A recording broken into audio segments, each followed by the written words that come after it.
Michele Toniato, Università degli Studi di Padova, coordinatore di Startup Veneto. Sono molto soddisfatto sia a livello personale ma anche come comitato organizzatore di questa edizione di quest'anno, che è la 22esima.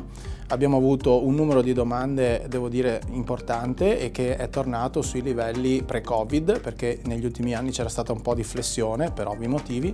Invece quest'anno le domande sono state numerose e quindi siamo soddisfatti.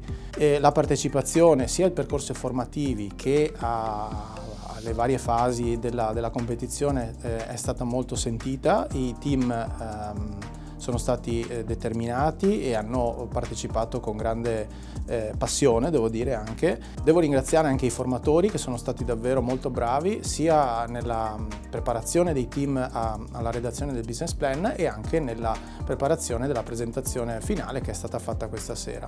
Devo dire che seguendo anche le prove generali ho visto davvero un grande miglioramento sia nella capacità dialettica ma anche appunto nella redazione del documento che è appunto questo business plan su cui la competizione si fonda.